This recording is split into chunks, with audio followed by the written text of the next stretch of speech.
그때도 브랜드 이름이 같은 이름이었어요? 네네, 맞습니다. 아, 온리필 코리아. 네, 온리필. 근데 온리필 꺼야죠.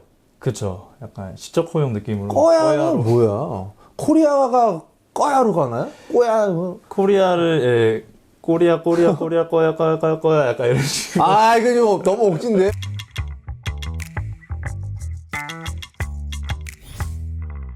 이메일이 왔는데 사연이 너무 구구절절해요.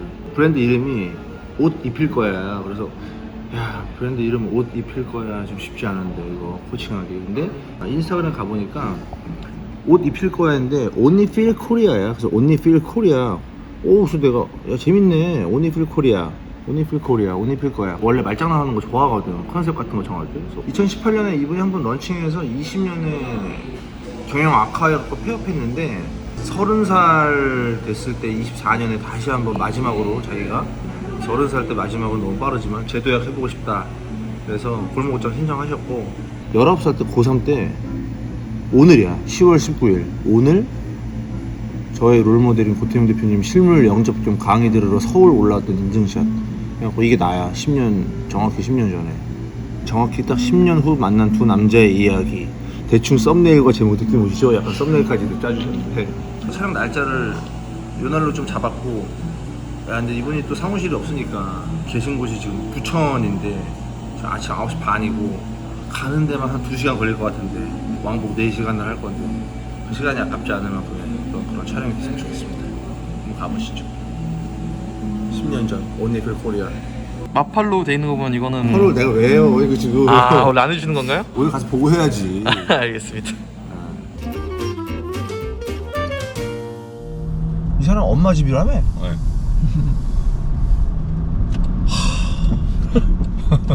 어렵지. 요새 패션 런칭하는 애들 보면 다 죽지, 막 다 죽으려고 그래. 그러니까 보여지는 애들이 잘 되는 것처럼 보여주니까 다 걔네들처럼 되는 줄 알았는데 그렇게 되는 애들이 진짜. 야, 무신사의 브랜드가 9,000개래. 와, 내가 뭘 하는 거야, 씨. 사람들이 무신사 입점했으면 이제 좀 많이 팔리겠지라는 생각도 하고.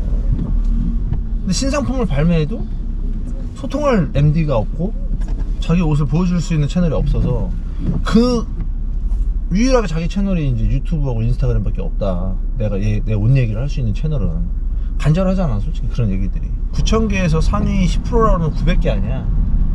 우리 10% 안에 들어가는 브랜드거든. 그래서 사실 뭔가 이렇게 제안 같은 게 들어와, 무신사에서 주요 브랜드라고 해서. 그래서 뭐 신상품을 발매해도 뭐 업데이트 뉴스라든지 뭐 기획전 같은 게 들어올 때 기획전 참여하실래요? 그러는데 나도 이분 그 얘기하는 거 들어보면서 공감한 게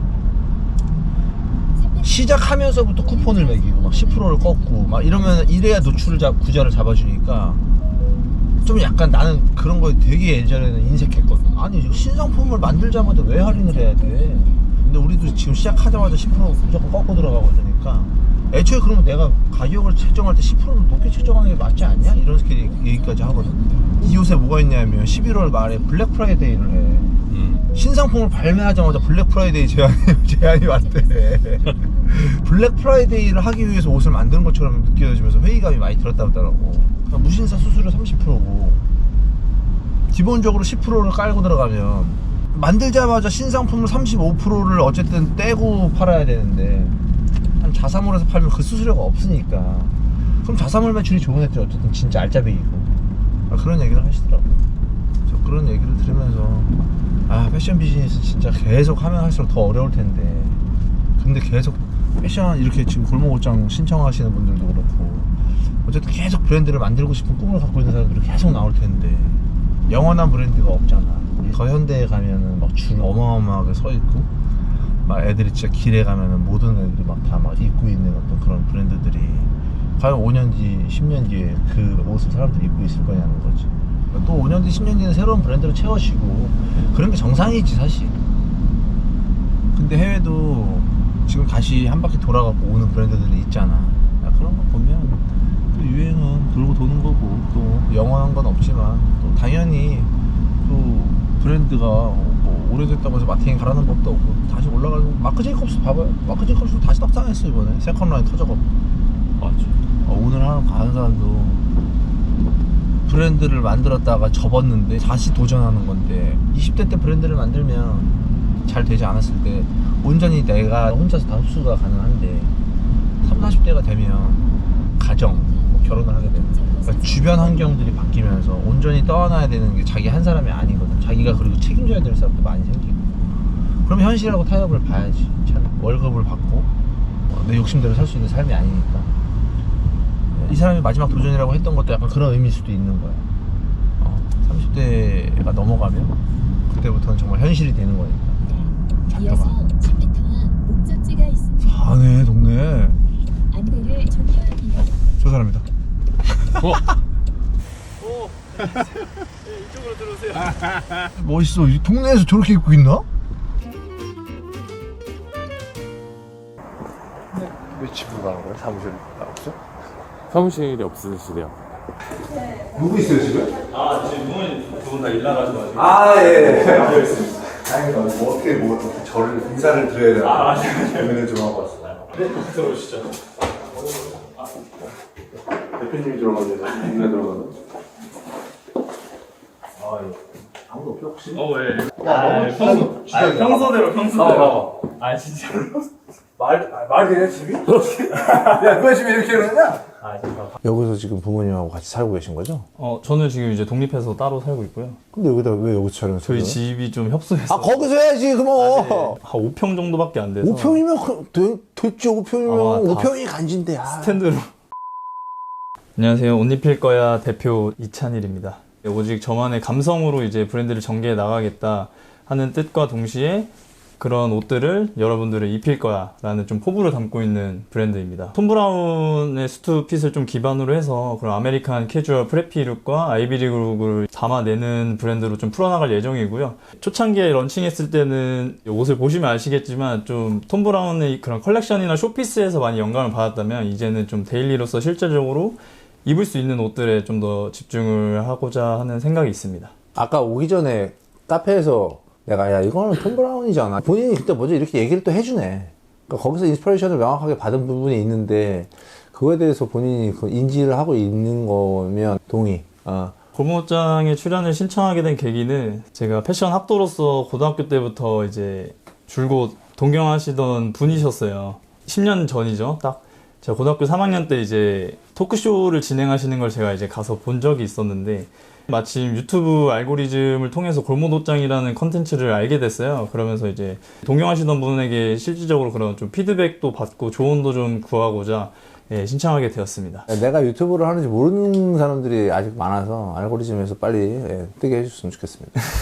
사실 제가 그때 했던 그 토크 콘서트가 저도 기억이 나거든요. 그 10년 전이 오늘이야. 맞아요. 그래서 의미가 있겠구나. 그리고 사실 두 번째는 뭐였냐면 30이 되기 전 마지막 도전이라고 썼더라고요. 왜 마지막을 왜 벌써 그러니까 마지막이 되었으면 좋겠다 싶은 이제 심정을 담고 있는 거기도 하고. 그쵸, 아무래도 좀 현실적인 부분들을 이제 생각하다 보니까 이번에 이제 또 도전을 해보고 나서도 나중에 만약에 좀 결과가 좋지 않게 된다면은 그 다음에 한 번 더 도전하기까지는 쉽지가 않을 수도 있겠다는 생각도 좀 들어가지고. 그래서 내가 올 때 한 얘기 그대로 있는 거야. 정말 힘들게 본인 브랜드를 운영하는 사람들도 있고 근데 정말 거기다 계속 돈을 쏟아붓는 사람도 있지만 누군가가 봤을 때는 그냥 값비싼 취미라고 판단한다면 정말 허무하거든. 네네. 그래서 아마 20대 마지막에 불태우고 싶은가 보다 라고 얘기를 하면서 왔거든. 몇 년 하고 정리하신 거예요? 거의 약 2년 정도 하고 이제 저도 정리를 하게 됐습니다. 2년 정도 네네. 하고. 비즈니스 모델을 이제 창출을 하려고 PT 호모도 나가고 대구 성미 전시회나 그런 것도 나가고 두타몰이나 이제 제주 드림타워 뭐 이런 데서 입점 제안도 왔었고요. 비즈니스적으로 좀 전개를 해나가려고 할 때마다 이게 판매에서 좀 막히더라고요. 그래서 사실 브랜드를 진행하면서 단 한 벌도 판매가 되지가 않았어요. 아 정말요? 네. 이거를 더 이상 하는 것도 어찌 보면 정말 내 그렇지. 욕심이겠다 이런 생각이 너무 많이 들어서 그래서 이제 정리를 하게 됐던 거죠. PT에서 사실 몇 번 가셨는데요? 한 번? PT 딱 한 번 갔습니다. 한 번 갔을 때는 네네. 뭐 사실 한 번 트레이드 쇼로는 사실 마잉이 이루어지는 게 쉽지 않거든. 두세 번 한 2, 3년 꾸준히 나가서 이제 바이어들하고 좀 네트워크를 쌓고 네네네. 그러면서 좀 바잉이 이루어지는데 일단 그때는 바잉은 안 됐던 거네요. 그쵸. 그때도 수주를 하나도 따지를 못했었고 그래서 말씀하신 것처럼 저도 이제 꾸준히 좀 지속적으로 나가보려고 했는데 자본금이 이제 그렇죠. 돈 나는 상황이 오니까 저도 PT 나가고 나서 이제 거의 바닥을 치고 있었던 때라 맞아. 이제 급하게 국내 쪽으로 이제 눈을 돌리게 됐고 또 국내로도 판매가 안 되다 보니까 그러면 수주의 위주로 브랜드를 전개를 한 건데 네네네. 이제 온라인 뭐 페이지라든지 제휴물 입점이라든지 이런 건 네네. 안 해보셨어요? 그러니까 그 부분도 고려는 당연히 하고 있었는데 이게 마케팅적인 부분도 그렇고 이제 패션을 계속 꾸준히 좀 딜리버리를 해줘야 되는 부분도 있는데 그것까지 제가 그때 너무 어리다 보니까 생각을 못하고 돈을 그냥 다 만드는 데 쓰는 거예요? 만드는 데 쓰고 전시회 나가는 데 쓰고 이러다 보니까 그게 조금 안 됐던 부분인 것 같아요. 당연히 브랜드를 만들었으면 계속 꾸준하게 옷을 만들어서 보여주는 게 중요한데 그거랑 별개로 어쨌든 세일즈가 같이 동시에 이루어져서 어느 정도는 채워주면서 옷을 만들어줘야 되는데 사실 그걸 이제 안 한 그쵸, 거지. 그쵸. 그러니까 저도 마찬가지인 게 저도 첫 컬렉션을 할 때 자본금이 이제 아르바이트 할 때 모아놨던 돈이 있어서 그걸 가지고서 첫 컬렉션을 하는데 저는 무슨 생각을 했냐면 두 번째 컬렉션을 할 돈에 대한 생각을 하면서 첫 컬렉션을 준비했거든요. 아, 네네. 쇼를 하자마자 바로 그냥 일주일 후에 그 촬영해갖고 바로 샘플 세일로 그냥 다 떨었거든. 그래서 다시 옷을 만들 수 있는 자본금이 생겼는데 네네. 그 전에 이미 저는 뭐 그 옷을 팔 만한 사람들을 모아놓은 이제 뭐 네이버 카페 같은 어떤 그런 네트워크를 할 수 있는 네네. 그런 커뮤니티도 만들어 놨고 그러니까 그런 것들을 동시에 좀 준비를 많이 해놨었어요. 네네. 이제 시행착오를 좀 겪으신 건데 네네, 맞아요. 뭐 어떻게 보면 좋아요. 24살이면 사실 뭐 굉장히 어린 나이고 그 나이 때 당연히 그 정도의 수업료를 내고서 한번 경험을 해봤다면 네네. 이번에 다시 이제 그런 것들을 할 때는 반복하지 않는 게 그쵸, 그쵸. 중요하겠죠. 네네. 예. 그때도 브랜드 이름이 같은 이름이었어요? 네네, 맞습니다. 아, 옷입힐 코리아. 네, 옷입힐 근데 옷입힐 거야죠. 그쵸. 약간 시적 호용 느낌으로. 거야는 뭐야? 코리아가 거야로 가나요? 꼬야. 뭐. 코리아를, 예, 꼬리야, 거야, 약간 이런 식으로. 아, 이거 좀 너무 억진데. 네이버나 이렇게 검색을 했을 때 옷리필로 하니까 좀 어감도 이상하고. 그렇죠. 뭔가 그러니까 나는 옷입힐 코리아를 옷입힐 거야로 이렇게 언어유희로 바꾼 거는 재밌게 생각을 하는데 네네. 그러니까 만드는 옷하고 네. 브랜드명을 비교해봤을 때 조금 괜찮나? 약간 이런 생각이 맞아요. 들었었어. 그것도 안 그래도 여쭤보고 싶었어요. 제 브랜드 네임이 좀 보세 쇼핑몰 느낌 만나고 많이 그러니까요. 들어가지고. 아, 이거 솔직히 그냥 근데 옷입힐 코리아를 꼭 쓰고 싶었던 거 아니에요? 그것도 이제 사실 톰 브라운 뉴욕이잖아요. 네. 그거를 좀 착안해서 이제 옷리필 코리아. 어차피 오늘 이런 얘기를 해주러 온 거니까 솔직하게 말하면 인스타 딱 보자마자 아 이건 탐 브라운은 너무 땄는데 이건데 사실 누군가를 그렇게 동경하고 오마주 하는 거에서부터 패션은 시작된다는 건 난 굉장히 어떻게 보면 긍정적으로 생각하는 요소는 있기 때문에 근데 이제 거기서 본인에게 명확하게 이제는 맞아요. 나와야 되거든요. 네네. 그래서 20대 때 내가 탐 브라운을 동경해서 만들었던 브랜드가 30이 됐을 때 조금 더 멋진 것들을 보여주냐 이거에 대한 이제 관건으로 네네네. 이제 이 브랜드는 성패가 또 갈리겠죠. 그래서 그 기간 동안 뭐 했어요? 브랜드 접고? 뭘 해볼까 하다가 그럼 내가 그렇게 동경하고 좋아하는 톰 브라운 매장에 가서 실제로 일을 한번 해보자 예, 라는 생각이 들어서 그때 당시에 톰 브라운 매장 구하던 데가 부산 센텀시티 신세계 백화점 안에 있는 남성복 매장밖에 없더라고요. 예. 그래서 거기 바로 전화해서 바로 면접 보고 이제 그쪽으로 출근하게 돼서 초창기 수습 기간 동안에는 이제 부산에 이제 고시원 같은 데 지내다가 예. 이제 정직원 되면서 이제 집도 거기다 구하게 되고 일을 하면서 거기서 진짜 말씀하셨던 톰 브라운에 대한 진짜 모든 거를 좀 이제 알게 되면서 그치. 전에 했던 거는 정말 그 톰 브라운의 단편만 보고 그치. 너무 수박 겉핥기식으로만 알고 그거를 이제 적용을 해서 한 거구나라는 생각이 좀 들면서 이제 실질적인 톰 브라운의 그런 비즈니스 모델들 그렇지. 또 알게 되고 스투의 그런 디테일들도 또 되게 알게 되면서 제 거에 또 어떻게 하면 접목시킬 수 있을까라는 생각도 들었어요. 탐 브라운에서 일을 네, 했구나. 저 실제로 일했습니다. 그러면은 거기서 몇 년 일하셨어요? 1년 반 정도 했던 것 같아요. 탐 브라운 더 하지 왜 계속? 근데 그것도 네. 저도 이제 사실은 쭉 톰 브라운 막 매니저까지 할까 이런 네, 생각도 했었는데 네.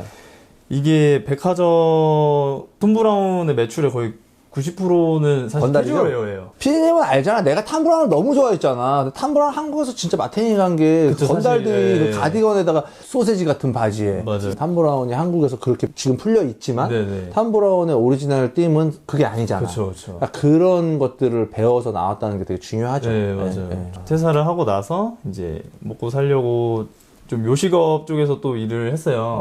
지금도 사실 요식업 회사에 다니고 있는데. 예. 아, 회사 다녀요, 지금? 네, 프랜차이즈 본사에서 다니고 있어요. 메뉴가 뭐예요? 메뉴가 저희는 지금 물갈비. 물갈비 특이하다. 물갈비 안 드셔보셨어요? 물갈비가 뭐야? 물갈비가 물에 넣고 굽는 거야? 고개? 네, 밑에 이제 물이 양념이 자박하게 있고 일을 하면서 지금 어느 정도 자본금을 좀 모아서 다시 세팅했어요? 네, 세팅해놓은 상태라 이제 이걸 가지고 이제 내년. 근데 그렇게 개고생해갖고 자본금 네. 세팅했는데 이번에도 또 쓰고 심하이 하면 그쵸, 맞아요. 네, 그게 맞아요. 안 됩니다. 그렇게 기성복으로 풀 것인지 아니면 테일러 샵, 맞춤 정장 샵 느낌으로 해서 일반 양복점으로 이제 전개를 할 건지 그 두 갈래에서 지금 좀 고민되는 부분이 있어요.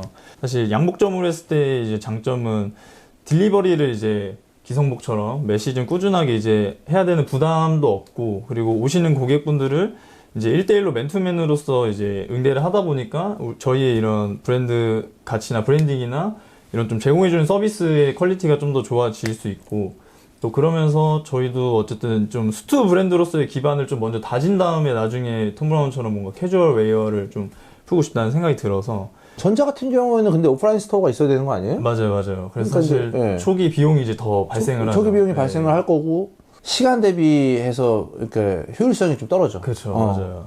그리고 네. 맞춤의 단점이 뭐냐면 예를 들어서 내가 우리 담당자 옷을 네네. 맞춰줬어. 지금 저 사람이 나한테 맞춤을 하러 왔어. 네네. 근데 맞춤이 기본적으로 최촌을 다 해갖고 신경 써서 옷을 맞춰줬단 말이야. 네네. 그러면 세상에 딱 하나밖에 없는 사이즈로 만들어준 건데 네네. 한 뭐 1년 있다가 자기가 살쪄갖고 AS 해달라고 그러고 막 별 이제 그런 문제점들이 발생이 네네네. 많이 되니까 그런 것들을 당연히 해줘야 되는 거를 나는 아니라고 생각했거든. 그래서 그다음부터 그냥 내가 만드는 옷의 사이즈에 차라리 니들이 몸을 맞춰줬으면 좋겠어.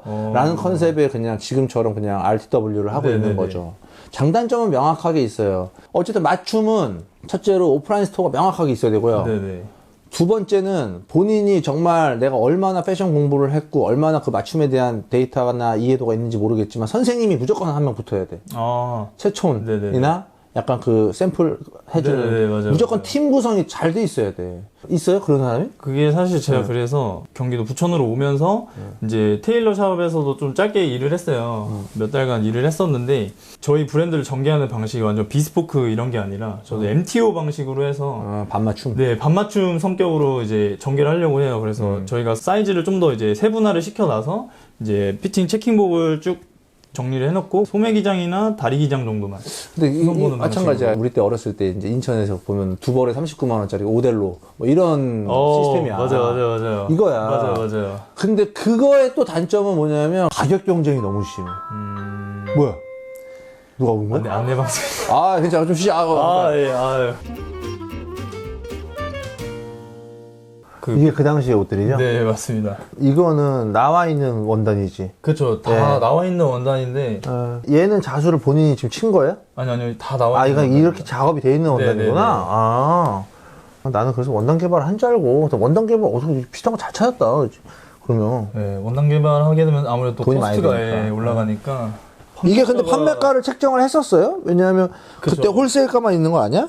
판매가도 일단은 얼마였어요? 리테일가도 책정을 해놨었는데 리테일가가 사실 저희도 판매를 톰 브라운처럼 셋업으로만 판매를 하자라는 생각이 들어서 따로따로 안 팔고? 네, 그래서 바지, 자켓, 타이까지 셋업으로 해서 그때 99만 원에 안 될 수밖에 없었네. 네, 금액이 뭐 그때로 다시 돌아간다면 이 옷은 안 할 거니까 그냥 얘기할게요. 네네네.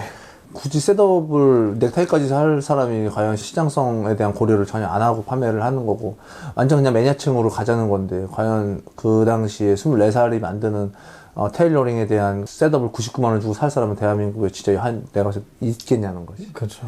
일단 테일러링이라고 하는 건 대부분의 사람들이 생각할 때 20대가 하는 테일러링은 믿질 않아요. 의심을 많이 해. 네네. 근데 테일러링을 전혀 모르는 수염이 지긋한 60대 할아버지가 테일러링 샵을 런칭하면 뭔가 그 믿음이 가.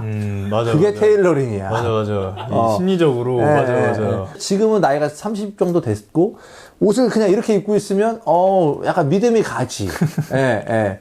세월이 주는 믿음이 네네, 맞습니다. 굉장히 중요한 직군인데 20대 24살 때 사실 이런 브랜드를 만들었다는 것 자체가 조금 쉽지 않았을 것 같고 네. 그 반맞춤에서 상대해야 될 사람들은 패션에 관심이 많고 본인이 뭐 톰 브라운 정말 열광했던 것처럼 민감한 소비층들을 상대하는 게 아니라 정장이 그냥 많이 필요한 회사원이나 비즈니스맨들이나 결혼식 예복 약간 이쪽 시장이야. 맞아요. 그쪽 시장이 되게 크거든 또 네네. 생각보다.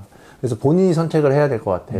지금 기본적으로 필요한 거는 본인이 하려는 브랜드에 대해서 본인이 어느 정도의 DP를 가지고 이 브랜드에 대해서 소비자들하고 얘기할 수 있냐가 제일 중요할 것 같아. 톰 브라운 일하면서도 사실 좀 고객층들의 그런 수요가 좀 있었어요. 톰 브라운 수트가 이제 18년도에 에르메네질도에게 지분을 대거 매각한 이후에 그 이태리 특유의 스타일이 좀 들어오면서 이제 기장도 좀 길어지고 품도 넉넉해지면서 예전 톰 브라운 수트핏에 대한 좀 갈망을 하시는 고객층들이 있었어요. 또 톰 브라운의 너무 시그니처 뭐 RWA 그로우랭이라든지 뭐 포빠 디자인 같은 것도 별로 안 좋아하시는 분들도 계시고 사실 톰 브라운 수트를 한 벌 이제 백화점에서 맞추게 되면 1,200만 원 정도 드는데 아, 그렇게 비싸요? 그럼요. 몰랐네? 계속 오르고 있습니다. 아, 예, 그러네요. 네.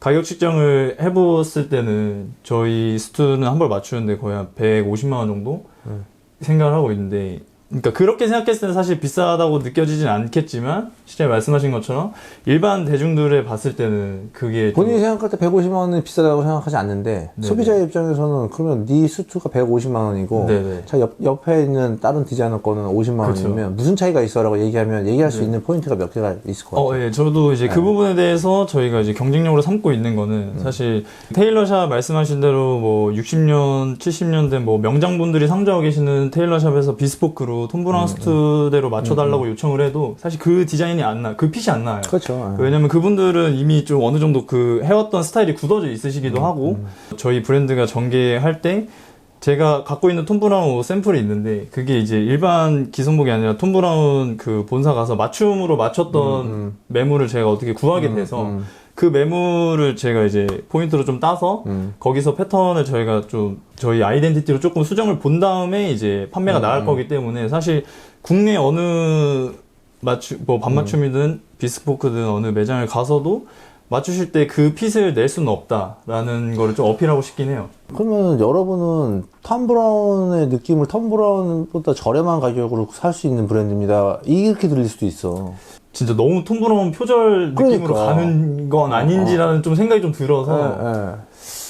그래서 사실 전개하는 방향성도 조금 고민은 드는 것 같아요. 그러니까 너무 톰 브라운이라는 거에 지금 얽매여 있는 것 같아. 예. 톰 브라운이랑 알아요? 다음 주에 와요, 한국에.